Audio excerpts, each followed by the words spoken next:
22페이지를 제가 읽으면서 시작하겠습니다. 영국 교회에서 사람들을 대상으로 종교의식에 관한 설문조사를 한 일이 있었다고 합니다. 그런데 설문조사 항목 가운데 한 질문이 당신은 어떤 교회를 원하십니까? 라는 것이었습니다. 적지 않은 사람들이 저는 빨간 벽돌의 교회를 원합니다. 라는 기대하지 않은 대답을 해서 아주 당황했다고 합니다. 교인이나 불신자를 막론하고 교회에 대한 우리의 생각이 얼마나 성경적이지 않은가를 보여주는 이야기입니다. 정말 교회의 본질에 대하여 알지 못하고 비본질적인 것들로 오해하고 있습니다. 자, 여러분은 어떤 교회를 원하십니까? 자, 여러분도 한번 마음속으로 생각해 보시면 좋을 것 같습니다. 여러분들은 어떤 교회를 기대하고 또 어떤 교회에서 신앙 성장하기를 원하십니까? 영국에 있는 사람들에게 설문조사할 때 영국에 있는 사람들은 빨간 벽돌의 교회를 원합니다라는 생각지 않은 대답을 했다고 합니다. 자, 여러분 사실 우리가 여러분 지금 한빛 감리 교회에 나와 계신데 굳이 이걸 나눌 필요는 없습니다. 하지만 우리가 엄밀히 따지면은 이 한빛 교회라고 했을 때 여러분이 생각하시는 이 건물은 교회당, 예배당입니다. 그러나 성경에서 교회라고 할 때 교회는 건물을 이야기하지 않습니다. 교회는 무엇을 이야기하고 있느냐 하면은 공동체를 이야기하고 있습니다. 그렇기 때문에 예수님께서 이러한 말씀을 하셨습니다. 두세 사람이 내 이름으로 모인 곳에 내가 너희와 함께 하느니라. 그러니까 교회는 공동체인데 교회 최소 단위는 2명. 이제 우리가 지난 2주 동안 첫 번째 예수 그리스도, 세상의 소망 예수 그리스도에 대해서 배우고 왜 예수님만을 믿어야 하는지, 그리고 지난주에 예수님의 무엇을 믿는지에 대해서 함께 나누었습니다. 오늘은 예수님께서 죽으시고 부활하시고 하늘로 승천하시면서 이 땅 가운데 세우신 공동체가 교회 공동체인데, 교회 공동체에 대해서 우리가 이번 주 다음 주에 배우게 됩니다. 여러분이 생각하시는 한빛교회 했을 때 이 건물은 사실 교회가 아닙니다. 그것은 교회가 아니라 건물로서 예배당이라는 것인데, 왜 이런 말씀을 드리냐 하면은 영국에서는 이러한 것들이 급속도로 가속화되어 가고 있습니다. 지금 우리나라도 이전 우리 부모 세대, 그 전 부모 세대 때에는 부모님들 때에는 교회가 굉장히 부흥되고 기독교 숫자가 늘어갔습니다. 그러니까 교회에도 성령의 역사들이 굉장히 강력하게 있었는데 이제는 점점 교회가 쇠퇴해져 가는 안타까운 시대를 살고 있습니다. 그런데 그것을 영국에서 똑같이 있었던 일이었어요. 영국에서는 교회가 벌써 수십 년 전의 이야기, 몇십 년 전의 이야기인데 교회가 술집에 팔렸습니다. 교회가 이슬람에 팔렸어요. 그래서 이슬람에 팔린 교회 건물은 이슬람 사원이 되었고, 술집으로 팔린 교회 건물은 그 술집의 컨셉이 교회입니다. 그래서 사람들이 성가대 속에 가서 술을 마시고 예배드리는 자리에서 술을 마시고 그 술집의 컨셉을 교회 컨셉으로 하여서 술집으로 변화되는 굉장히 마음 아프고 안타까운 일들이 벌어졌습니다. 우리가 드리는 이 교회 건물도 이 교회 예배당 건물을 교회라고 부르는 것은 여기에 모여있는 사람들이 예수님을 믿는 사람들, 그 공동체의 무리의 모임이기 때문에 이것을 교회라고 부르는 것입니다. 하지만 엄밀히 말하면 교회란 무엇이냐 하면은 예수님의 이름으로 예수님을 믿는 사람들의 모인 무리를 교회라고 이야기하고 있습니다. 자, 그러면 구체적으로 오늘 이제 우리가 성경에서 이야기할 때 교회가 무엇인지에 대해서 같이 4가지로 살펴보도록 하겠습니다. 조금 전에 나눈 이야기인데요. 첫 번째, 교회는 에클레시아입니다. 자, 마태복음 16장 15절 16절 23페이지 상단에 있습니다. 같이 읽겠습니다.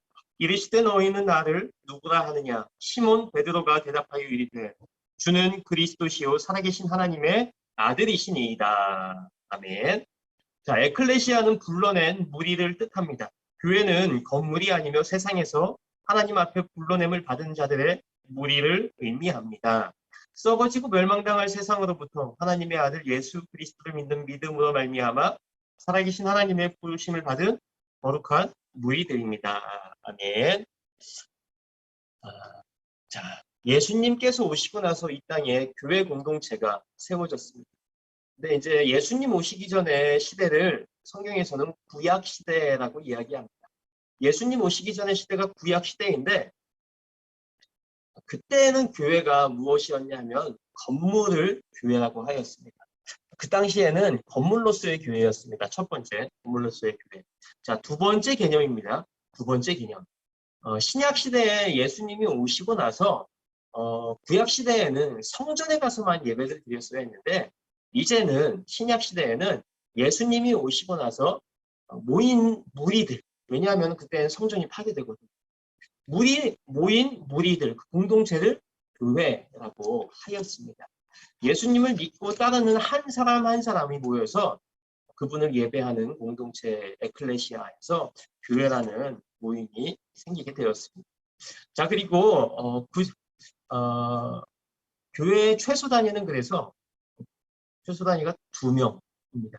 2명인데 자, 그래서 예수님께서 이 땅 가운데 교회 공동체를 세우셨는데 사실 제가 볼 때 이 세상에서 가장 중요한 공동체가 2개 있지 않나 싶습니다. 그 첫 번째가 가정 공동체예요. 가정 공동체이고 그 다음에 한 공동체가 교회 공동체입니다.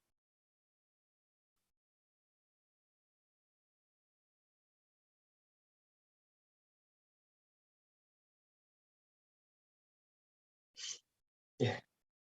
왜 가정 공동체가 교회 공동체 못지않게 중요하냐 하면은 하나님께서 이 땅을 세우시고 가장 먼저 창조하신 세우신 공동체가 가정입니다.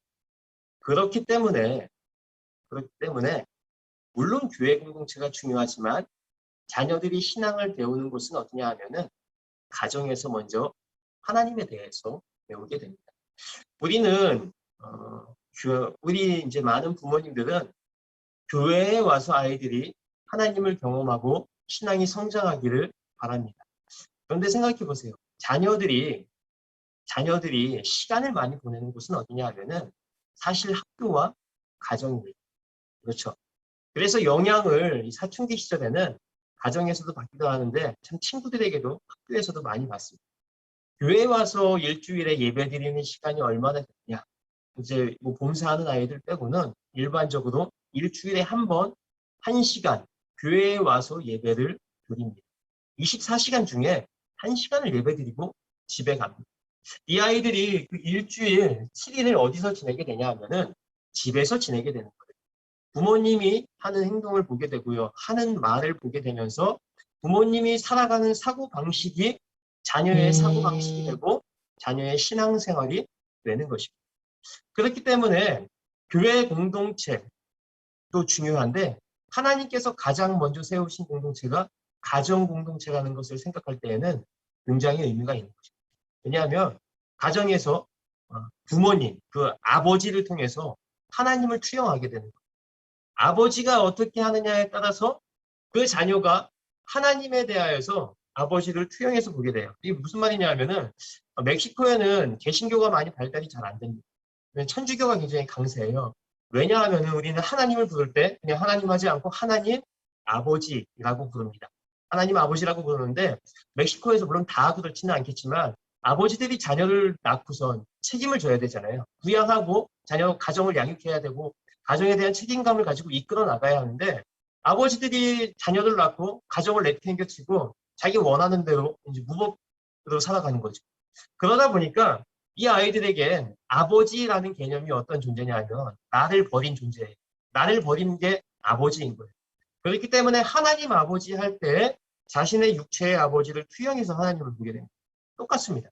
지금도 가정에서도요. 많은 경우 하나님을 두려워하는 사람이 있습니다. 그 경우에는 물론 이게 보편적인 걸 말씀드리는 거예요. 전체를 말씀드리지 않습니다. 보편적으로 일반적으로 아버지가 두려운 존재였으면은 자신도 하나님을 볼 때 두려운 하나님을 아버지가 사랑이 많고 인자한 아버지였으면요. 그 자녀도 하나님을 바라볼 때 인자하고 사랑이 많고 나를 용서하시는 아버지로 하나님을 투영하게 됩니다. 그렇기 때문에 여러분 교회에서 자녀들이 하나님을 경험하고 만나기도 하지만 동시에 가정 가운데에서 하나님을 알게 됩니다. 여러분 혹시 자녀들을 키우고 계시다면은 경각심을 가지셔야 합니다. 내 말과 내 행동과 내가 하는 것들을 통하여서 내 자녀의 신앙관이 형성이 되고 자녀가 나를 통하여서 하나님을 투영하여 보게 된다는 것입니다. 가정이 세워지는 방법과 교회가 세워지는 방법은 동일합니다. 교회가 세워질 때에도요, 예수 그리스도의 사랑, 하나님의 사랑을 통하여서 교회 공동체가 세워집니다. 마찬가지예요. 가정도 무엇을 통해서 세워지느냐 하면은 가정도 사랑함을 통하여서 세워지게 됩니다. 아버지와 어머니가 건강한 사랑을 하면서 가정에 불화가 없을 때 자녀들이 정서적으로 또한 안정이 되죠. 여러분 축복하기는 신앙생활 하시면서 자녀를 믿음으로 양육하기 원하신다면 여러분 부부 간에 그 가정 안에 하나님의 사랑이 충만해야 자녀들도 믿음 안에 성장해 나아갈 수 있는 것입니다.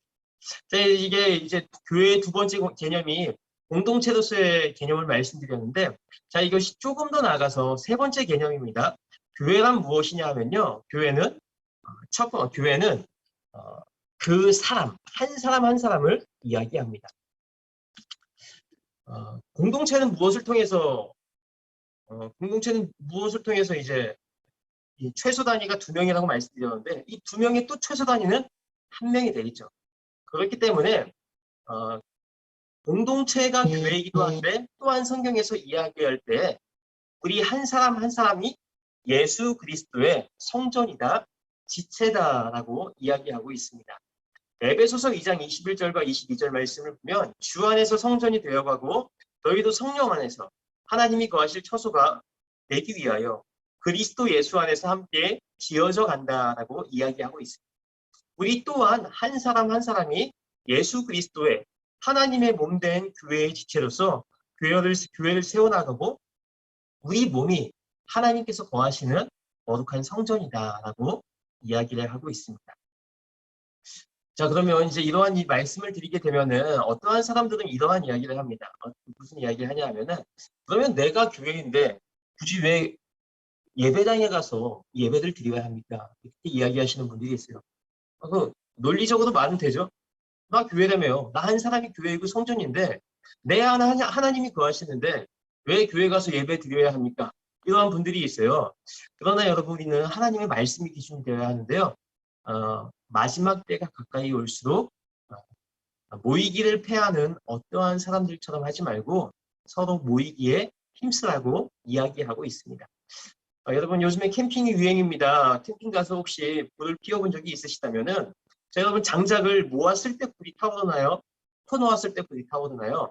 모았을 때 불이 타오릅니다. 마찬가지입니다. 여러분 한 사람 한 사람을 하나님께서는 교회로 불러주셨어요. 예배 성전으로 불러주셨습니다. 하나님께서 거하시는 처소입니다. 하지만 여러분 교회는 흩어지는 교회가 있고요. 모이는 교회가 있습니다. 우리 한 사람 한 사람이 흩어지는 교회가 돼서요. 하나님을 전파하고 증거합니다. 근데 내가 그 사명을 감당하기 위해서는요. 모이는 교회 공동체가 되어야 합니다. 내가 모여서 선한 영향력을 받고요. 또 선한 영향력을 끼치는 그리스도의 교회 지체가 되어야 하는 것입니다. 그것을 여러분이 일상생활에서도 느끼시는 분이 있을 거예요. 코로나가 발발하면서 예전에는 교회에서 가서 예배 드리는 게 일반적이었습니다. 그런데 여러분 교회에서 예배가 폐하여졌던 적이 있습니다. 여러분 집에서 혼자 예배 드릴 때 어떠신가요? 예배가 잘 드려지시나요? 한 번은 잘 드려질 수가 있습니다. 근데 그게 2주가 되고 3주가 되고 한 달이 되면요. 첫 번째, 여러분이 우선 기상 시간이 달라지게 됩니다. 그전에는요, 교회 가서 씻고 예배 드리기 위해서 정결하게 준비를 하였는데요. 그렇게 온라인으로 예배를 드리게 되면요. 어떤 분들은 자다가 일어나서 예배 드리는 경우가 있다라고 말하는 분들도 많더라고요. 무슨 말씀 드리냐 하면은 나 한 사람이 교회로서의 삶을 살아가기 위해서는 교회 공동체로서 모여서 서로 지탱해주는 삶을 살아갈 때 여러분 나 한 사람이 온전한 교회로서의 사명을 감당할 수 있다는 것입니다. 자, 우리가 하나님께서 원하시는 교회 공동체가 되기 위해서 또 나 한 사람이 교회 공동체로 세워지기 위해서 우리가 추구해야 하는 것이 있습니다. 그것이 무엇이냐 하면은 거룩한 삶입니다. 여러분 지금은 참 안타깝습니다. 동성애에 대해서도 그렇고요. 예를 들면 혼전, 순결에 대해서도 그렇고요. 거룩함을 잃어가는 이 시대를 우리가 살아가고 있고요. 더 안타까운 건 우리의 자녀들이 살아갈 세대는 앞으로 더 험난한 굉장히 타락한 시대가 되지 않을까 싶습니다. 그러나 하나님께서는 태초로부터 지금까지 언제나 우리에게 원하시는 것이 있는데 내가 거룩하니 너희도 거룩하라는 것입니다. 여러분 예수 그리스도를 믿는다는 것은요. 하나님을 닮아가는 것입니다. 하나님은 거룩하신 분입니다. 우리가 하나님의 거룩하심을 닮아가는 것 그게 우리의 삶의 목표라는 거예요. 여러분 하나님의 능력이 우리 가운데 흘러서 나타나게 됩니다. 지난주에 우리가 예수 그리스도의 이름으로 명할 때 귀신이 떠나가기도 하고요. 악한 마귀가 떠나가기도 하고 놀라운 초자연적인 일들이 일어남에 대해서 말씀을 드렸었습니다. 하나님의 능력이 그런데 우리의 삶 가운데 임하기 위해서는요. 우리는 여러분 통로입니다. 우리 안에서 자연적으로 능력이 발생할 수 없다는 거예요. 통로라는 거는요. 깨끗해야 합니다. 깨끗해야지 흘러오는 그것을 그대로 흘려보낼 수가 있는 거예요. 우리가 하나님 안에서 거룩하여진 자만이 하나님의 능력이 임할 때 그 능력이 흘러가게 되는 줄로 믿습니다. 여러분 축복하기는 교회 다니면서 더 많은 땅을 갖고 더 많은 재산을 갖고 이런 것들은 이방인이 구하는 거라고 하였습니다. 성경에서는요. 내가 거룩하니 너희도 거룩하라 이렇게 이야기하고 있는데 하나님을 닮아서 거룩함을 소망하는 여러분이 되시기를 바랍니다. 제가 15년 전쯤에 다녔던 교회가 있었습니다. 그 교회는 굉장히 성령의 은사가 강한 교회였는데 제가 이 교회에서 이제 수련회를 가서 한 집사님에게 들은 이야기예요. 이 집사님이 성인이 되어서 예수님을 믿게 되었어요. 성인이 되어서 예수님을 믿게 되었는데 이분이 예수님을 믿고 술은 끊었어요. 술은 끊었는데 이분이 담배를 끊지 못하는 거예요. 담배를 끊지 못해서 이제 수련회에 가서도 아침에 예배드리고 점심에 예배드리고 저녁에 예배드리고 늘 담배를 폈습니다. 그렇잖아요. 전문 용어로 밥을 먹고 담배 피는 것을 식후땡이라고 합니다. 그러니까 이분이 밥을 먹으면 꼭 담배를 피러 가시는 분이었어요. 자, 이제 오전 집회가 시작이 되었습니다. 예배가 시작이 되었는데 이분이 예배를 드리시면서 이제 기도 시간이 되었어요. 기도 시간이 되어서 막 풍성하게 기도하는데 갑자기 헛구역질이 나면서 오바이트를 했다고 합니다. 얼마나 창피하겠어요. 저희 한빛교회에서 큰 예배당에서 예배를 드리는데 갑자기 오바이트를 한 거예요. 자, 그러면 잔해물이 있겠죠? 얼마나 창피하겠어요. 근데 이분이 눈을 떴는데 잔해물이 없는 거예요. 그래서 신기하다. 그래서 이분이 식사를 하고 이제 예배가 끝나고 집회 끝나고 식사를 하고 습관을 쫓아서 화장실에 가서 담배를 피려고 이제 담배에 불을 붙였어요. 자, 그런데 이분이 담배에 불을 붙이는데 평소에는 달콤하던 그 담배의 냄새가 너무 역하였다고 본인이 이야기하시더라고요. 그래서 그걸 기점으로 해서 담배를 끊게 되었다라고 그분의 간증을 들었습니다. 여러분 우리 몸은요 하나님께서 거하시는 거룩한 성전입니다. 아마도 그분에게는 하나님께서 그분의 심령 가운데 깨끗하게 만드시고자 그 집회 가운데 그분에게 역사하신 게 아닌가 싶습니다. 여러분 우리가 하나님의 성전으로 삶 가운데에서 예수 믿는 자로서 승리하기 원하는 삶을 산다면요. 하나님의 거룩함을 추구해야 합니다. 내가 죄와 공존하면서 하나님의 거룩하심, 하나님의 기쁨이 내 삶에 임할 수 없습니다. 여러분 그렇잖아요. 예수 믿으면은요. 기쁘지는 않을 수 있는데요. 마음 가운데 평안이 임합니다. 예수 믿으면서요. 쾌락은 없을 수 있지만 예수 믿으면서요. 그 안에 담대함과 마음의 확신을 가지고 살아가게 됩니다. 그 안에 넘어질 수는 있지만요. 승리하는 삶을 살아가게 되는데 여러분 일상생활 가운데에서 예수 믿는데도 왜 나는 이렇게 행복하지가 않고 예수 믿는데에도 왜 나는 하나님이 느껴지지가 않고 예수 믿는데도 늘 죄에 무역한 삶을 살아가는가? 거룩함이 없기 때문에 그렇습니다. 거룩함이 없으면요. 교회를 다니면서도요. 예수를 믿으면서도요. 신앙생활의 기쁨을 누리지 못하게. 그렇기 때문에 한 가지를 기억하십시오. 우리가 교회로 부름받았다는 것은 내가 예수 믿는 자로서 이 땅 가운데에서 거룩함을 가지고 살아갈 때 승리하는 삶을 살 수 있는 것입니다. 여러분 축복합니다. 그런데 성경에서는 이렇게 이야기해요. 거룩함은요. 우리 안에서 나올 수가 없어요. 하나님의 기도와 말씀을 통해서 거룩해진다라고 이야기하고 있어요. 축복하기는 지금 집중하고 계신 모든 성도님들 하나님의 이름으로 거룩해지시기를 주의 이름으로 축복합니다. 내 힘으로는 될 수 없는데요. 우리가 하나님의 말씀을 계속적으로 성경 말씀을 보고요. 기도하는 자리에 계속 나아가서 기도할 때에요. 나도 모르는 사이에 내가 하나님의 성품을 닮아가고 하나님께서 우리 안에 깨끗하게 해주시는 것들을 경험하게 되는 줄로 믿습니다. 자, 시간이 별로 없으니까 넘어가도록 하겠습니다. 자, 두 번째, 교회의 머리는 예수 그리스도이십니다. 자, 우리 23페이지 마태복음 16장 16절 18절 다시 한번 읽겠습니다. 시몬 베드로가 대답하여 이르되 주는 그리스도시요 살아계신 하나님의 아들이시니이다. 또 내가 내게 이르노니 너는 베드로라. 내가 이 반석 위에 내 교회를 세우리니 음부의 권세가 이기지 못하리라. 아멘.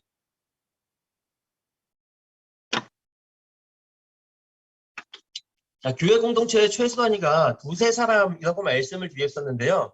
자, 여러분 그렇다면 그 두세 사람은 아무나 두 사람이 모였다고 해서 교회 공동체는 아니잖아요. 두 명이 모여서 부처님을 고백하면 안 되잖아요. 두 명이 모여서 어떤 고백을 해야 하느냐 하면요.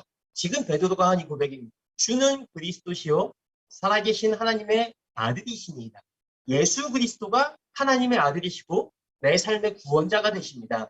이 고백을 하는 사람들이 모임이 교회 공동체라는 것입니다. 자, 그런데 이것을 천주교에서는 오해해서요. 이게 여기서 천주교와 개신교의 가장 큰 분기점이 이것입니다. 이 신앙 고백이 다른 거예요. 주는 그리스도시요 살아계신 하나님의 아들이십니다 할 때 예수님이 이런 말씀하시거든요. 바요나 시몬 베드로야, 네가 복이 있다. 이걸 알게 하신 분은 하나님이시지 네가 아니야. 네가 아니야. 내가 천국 열쇠를 너에게 주리니 음부의 권세가 너를 이기지 못할 것이다. 말씀해 주십니다. 자, 근데 천주교에서는요, 이걸 어떻게 해석하냐면은 베드로, 그가 천국의 열쇠를 가지고 있다 그래요. 그래서 여러분 그런 예화 혹시 들어본 적 있으신가요? 베드로가 천국문에서 지키고 있다. 자, 그래서 천주교에서 1대 교황은 여러분 지금 제가 이 정도 얘기했으면 누군지 아실 거예요. 누구냐? 베드로입니다. 베드로는 교황이 되려고 한 게 아닌데요. 천주교에서 그냥 1대 교황으로 세워버렸어요. 자, 근데 개신교에서는 이것을 어떻게 받아들이느냐? 베드로라는 사람 위에 교회의 기초를 세우신 게 아니라 베드로가 했던 그 고백, 주는 그리스도시요 살아계신 하나님의 아들이십니다. 이 고백을 하는 모든 자들에게 교회의 기초, 이 고백 위에 교회를 세우겠다라고 교회들은 받아들입니다. 여기서 이게 가장 큰 분기점이 되었습니다. 자, 여러분, 사람이 천국의 열쇠를 가질 수 없습니다. 주 예수를 믿으라. 그리하면 너와 내 집이 구원을 얻으리라. 예수님의 이 베드로가 했던 예수 그리스도에 대한 신앙 고백을 갖는 그 사람들이 교회 공동체가 되는 것입니다. 그렇기 때문에 교회에서는요, 여러분 잘 기억하십시오. 교회 공동체는 순종의 공동체입니다. 교회 공동체는요, 하나님의 말씀이 가는 곳까지 가고 말씀이 멈추는 곳에서 멈추는 것이 교회 공동체인 거예요. 여러분 요즘에 교육, 아이들 조기 교육이라고 해서 아이들이 생각을 말하고 자기의 의견을 이야기하고 이건 굉장히 좋은 것 같아요. 좋은 것 같은데요. 유대인들의 교육은 그렇습니다. 유대인들은 어떤 교육을 하느냐 하면요. 성인이 되기까지요. 18세 이전까지는요. 하나님의 말씀 율법을 머릿속에 그대로 집어넣었어요. 암기 교육인 거예요. 여러분 암기 교육이 나쁜 것이 아닙니다. 올바르고 선한 기준이 그 마어리가 그 가슴과 머릿속에 들어갈 때 그게 해석과 적용이 되어서 올바른 의견이 그 사람에게서 올바르게 나오는 거예요. 아무 기준이나 갖다 집어넣어서요. 내 의견을 말하는 것으로 인하여서요. 선한 의견이 나올 수 없다는 것입니다. 여러분 하나님의 백성은 어떤 사람이냐? 논리적이고 정확하고 명쾌한 사람이 아니라요. 바른 기준, 하나님의 말씀을 가지고 살아가는 사람이 하나님의 백성인 것입니다. 그렇기 때문에 예수님을 믿겠다라고 고백했을 때요. 우리가 성경에 기록되어 있는 하나님의 말씀을 내 삶의 기준으로 삼겠다라는 고백인 것입니다.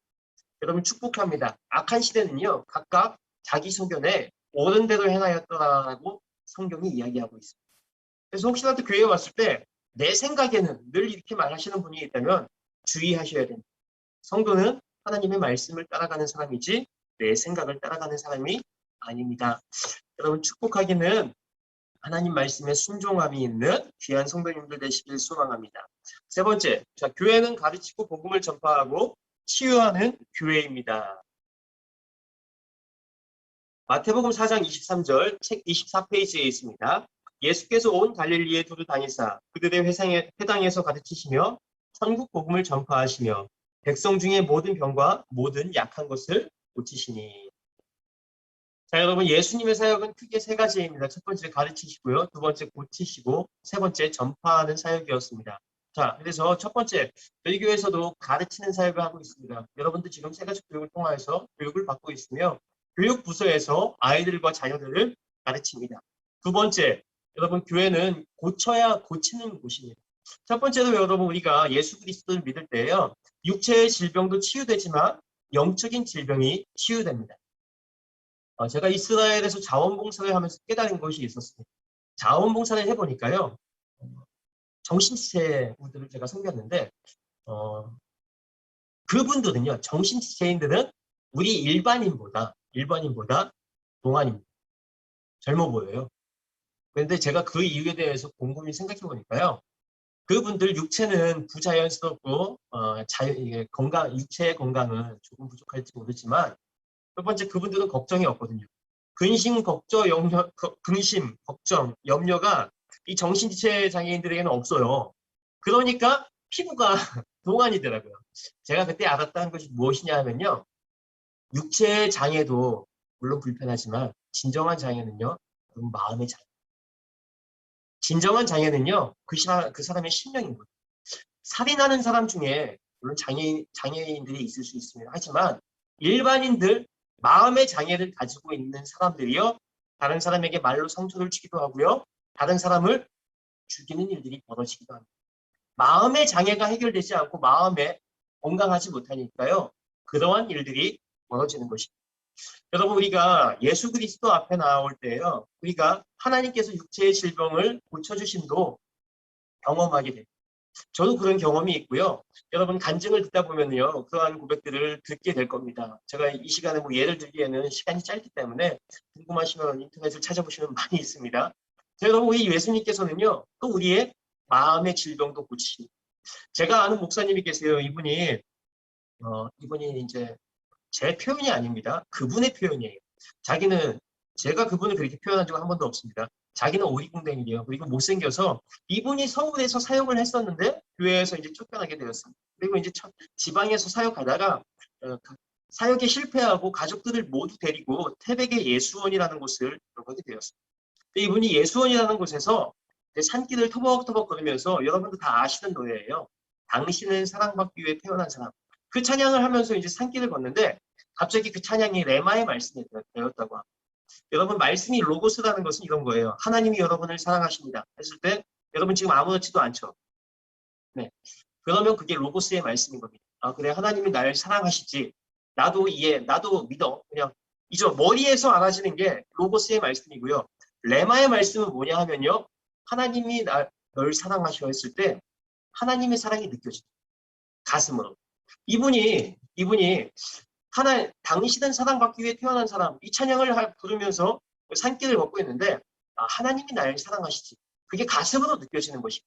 그래서 눈물이 주르륵 흘리면서 이 분 안에 있던 낮은 자존감과 내적인 심령의 병들이 치유되었습니다. 자, 그래서 이분이 그때 하나님의 그 말씀을 그 찬양이 레마의 말씀이 되어서 지금은 인도에 가서 선교를 하고 계십니다. 여러분 우리가 하나님 앞에 나오면요. 육체의 질병도 치유함을 받지만 특별히 여러분 안에 있는 마음의 질병이 있잖아요. 누구에게도 이야기하지 못했던 그 심령의 질병. 사람들은 멀쩡해 보이지만 건강해 보이지만 내 속에 있는 누구에게도 말하지 못하는 것들도 주님 앞에 내려놓으면요. 치유함을 받을 수 있습니다. 우리 주님은요. 고치시는 분이십니다. 세 번째. 자, 여러분 저희 교회는 전파하는 곳입니다. 자, 그렇기 때문에 저희 교회에서도 전도하고 있고요. 지금 코로나여서 잠시 중단된 상황입니다. 매일매일 복음을 전파하고 있고요. 해외 및 국내 선교지에 한 달에 약 2,300만 원 정도의 헌금을 사용하여서 어려운 교회와 선교지로 복음을 증거하는 데 사명을 감당하고 있습니다. 여러분도 하나님께서 교회로 불러주셨습니다.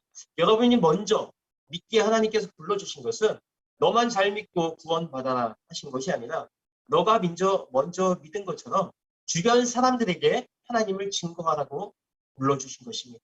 우리가 교회로서의 삶이 사라지기 위해서는요. 하나님의 능력을 경험하기 위해서는요. 빠른 길이 여러 가지가 있는데 전도하는 것입니다. 여러분 축복하기는 전도하십시오. 이스라엘에 가면은 사해바다가 있습니다. 갈릴리가 있고요.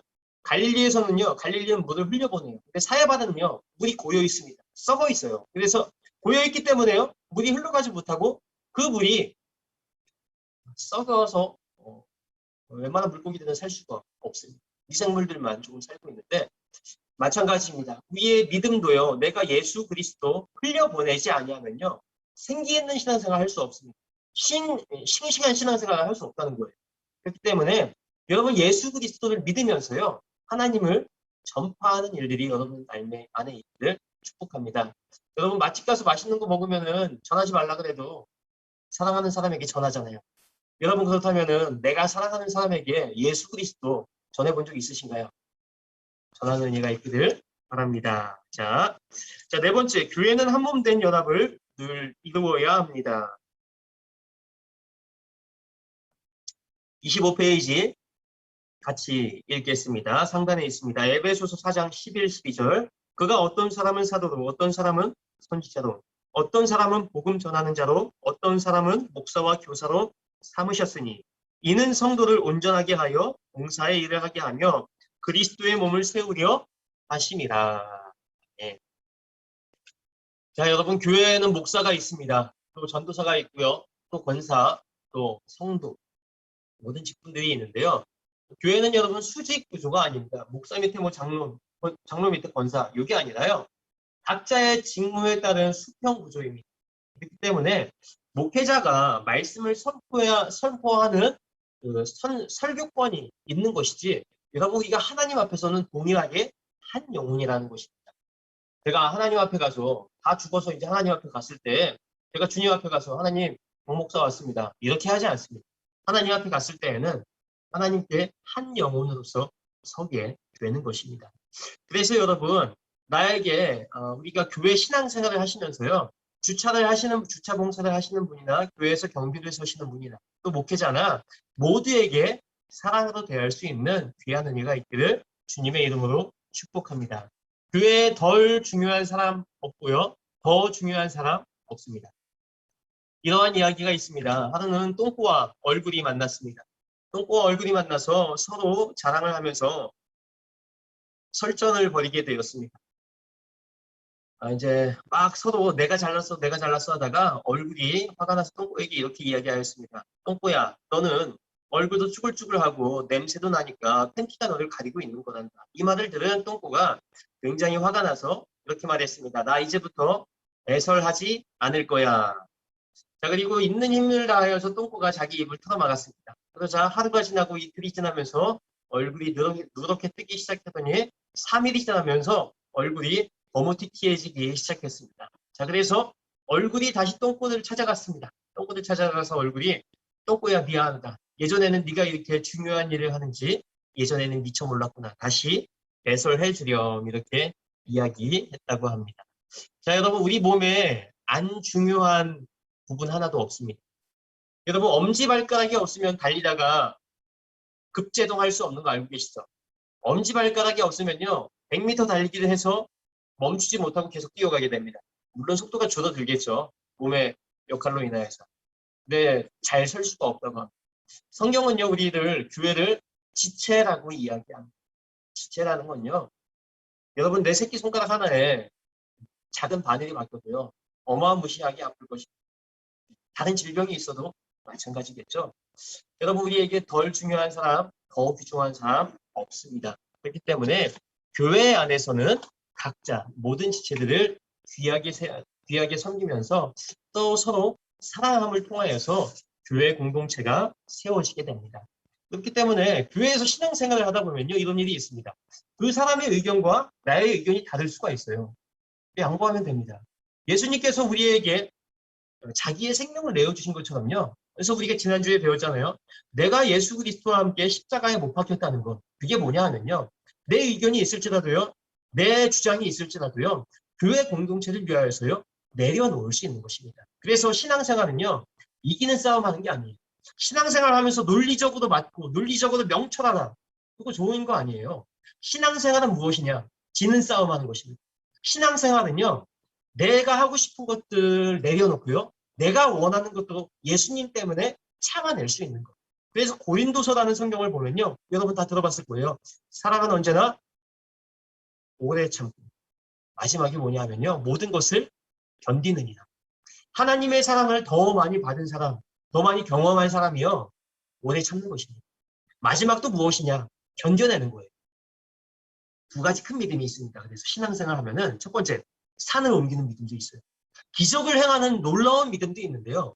이것과 동시에 이것을 넘어서서 더 큰 믿음이 무엇이냐 하면요. 내 뜻대로 하지 않고 아버지의 원대로 되기를 원합니다. 오래 참아내는 믿음입니다. 인내하는 믿음이에요. 그리 아니하실지라도 하나님을 믿는 것이고요. 그럼에도 불구하고 하나님을 찬양하는 것이 더 귀한 믿음입니다. 여러분 축복하기에는 교회 안에서 이기려고 하지 마시고 지면 됩니다. 가정에서도 마찬가지죠. 가정에서도요. 이기려고 하면은 불꽃 튑니다. 예. 거기에 기름만 있으면 이제 불나는 거죠. 마찬가지입니다. 교회도 가정도 마찬가지입니다. 이기는 싸움하는 게 아니라 지는 싸움할 때 가정에 평화가 오게 되고요. 교회에도 평화가 오게 되는데 여러분 한 사람 한 사람이 그런 사람 되시기를 축복합니다. 자 마지막으로 교회는 언제나 연합을 이루어야 하지만 그럼 이단은 주의하셔야 합니다. 요즘에는 이단이 참 무섭습니다. 이단이 굉장히 지능적으로 전략적으로 오게 되는데 혹시 교회 외에 교회 밖에서 성경 공부를 하시게 된다면은 여러분 또 교회 교육자들의 검증 이후에 성경 공부를 진행하시기를 바랍니다. 신천지 같은 곳 하나님의 교회 굉장히 무섭습니다. 미혹이라는 곳이 왜 무섭냐 하면요. 예전에 통일교 아실 거예요. 통일교가 굉장히 강세일 때 이화여대의 김환란 박사님이라는 분이 통일교를 깨뜨리기 위해서 자기의 굉장히 오른팔 같은 명철한 지식이 수재를 통일교에 잠입시켰습니다. 자 그런데 이 사람이 통일교에 잠입하여서요. 시간이 흘러서 무엇이 됐냐. 통일교의 오른팔이 되었습니다. 네, 무서운 거예요. 미혹은 무서운 겁니다. 듣다 보면요. 믿음은 들음에서 나게 되는 것입니다. 그래서 여러분 늘 좋은 말을 들으셔야 돼요. 좋은 이야기를 들으셔야 되고요. 부정적인 이야기를 듣게 되면요. 나도 그렇게 됩니다. 주변에 좋은 사람들을 두십시오. 자, 그래서 이 독일에 가면요. 하이델베르크 대학교예요. 하이델베르크 대학에 우리 한국의 책은 딱 두 권 있습니다. 첫 번째, 북한의 주체 사상. 두 번째, 통일교의 원리 강론. 이 두 가지 책이 독일 하이델베르크 대학에 있습니다. 왜냐하면요. 이 두 책이 논리적으로는 완벽하기 때문에 학문적으로 완벽하기 때문에 그 나라에 있는 것입니다. 자 여러분 이단이라는 것은요 굉장히 무서워요. 미혹된다 그래요. 믿음도요 선한 믿음도 들음에서 나지만요 악한 불신앙도요 들음에서 나게 되는 것입니다. 그렇기 때문에 주변에 이단 성경은 명확합니다. 주변에 이단이 있으면요 한두 번 권하고 듣지 않으면 멀리하라는 거예요. 왜냐? 그와 계속 교제하게 되면요 내가 그 영향을 받게 되거든요. 내가 믿음이 약해져서 이단은 넘어갈 수가 있게 되거든요. 그렇기 때문에 주변에 여러분 성경 공부나 이런 거 할 때는 굉장히 주의하시고 꼭 교회에서 검증을 받고 하시기를 바랍니다. 제가 아는 이스라엘의 목사님이 안식년을 맞아서 독일에 쉬러 가셨습니다. 근데 독일에 쉬러 갔는데 어떤 사람이 찾아와서 이렇게 접근을 하는 거예요. 뭐라고 이야기했냐면은 목사님, 제가 목사님 보니까 목사님 이러한 고민이 있지 않습니까? 하면서 이분의 과거와 이런 것들을 다 이야기하는 거예요. 그러면서 하는 말이 하나님께서 전날 환상을 보여주셔서 목사님을 만나러 가라고 하셨습니다. 이렇게 이야기하는 거예요. 그러니까 이 목사님은 하나님께서 보내주신 사람인가 보다 했는데 그러니까 이 사람이 누구였냐 하면요. 이 목사님의 뒷조사를 했던 신천지였습니다. 신천지가 이렇게 무섭다는 거예요. 요즘에는요. 이 정보들을 캐내서 하나님께서 보여주신 환상처럼 해서 이렇게 접근하기도 하고 굉장히 미혹의 방법들이 다양해졌습니다. 그렇기 때문에 여러분 교회 안에서 신앙생활을 건강하게 잘 해나가시기를 주님의 이름으로 축복합니다. 자, 말씀의 정리를 하도록 하겠습니다. 여러분 삶과 우리는 교회입니다 라고 할 때에요. 첫 번째 우리는 에클레시아입니다. 구약시대에는 건물로서의 교회였지만 신약시대에는 성전이 파괴되었습니다. 성전이 파괴되어 그 무리 모이는 사람들의 모임을 교회라고 하였고요. 이것이 지금 이제 한 사람 한 사람이 교회로서 흩어지는 삶을 살아가게 되는데 이 교회 공동체원들은 거룩함을 추구해야 합니다. 여러분. 거룩함을 추구하는데 거룩함은 내 힘에서 될 수 없습니다. 하나님의 말씀과 기도를 가까이 할 때 우리의 삶이 거룩하여지고요. 또 두 번째, 우리는 언제나 공통된 고백을 하여야 합니다. 예수 그리스도, 교회의 머리는 예수 그리스도이십니다. 우리는 각자 의견에 따라서 신앙생활 하는 것이 아니라요. 말씀을 따라서 신앙생활 해 나가야 합니다. 이 교회 공동체는 가르치고 전파하고 고치는 사역을 감당하게 되는데 여러분 축복합니다. 신앙생활을 하시면서 하나님을 경험하는 은혜가 있기를 축복하고요. 마지막으로 교회는 연합을 이루어야 합니다. 나 잘났다고 하는 것이 교회 아닙니다. 내가 죽었다고 고백하는 것이 신앙생활이고요. 내가 예수 그리스도와 함께 십자가에 못 박힌 삶이 하나님께서 원하시는 삶입니다. 축복하기는 여러분 삶 가운데에서 교회로서의 삶이 온전히 이루어지기를 우리 예수님의 이름으로 축복합니다. 기도하도록 하겠습니다.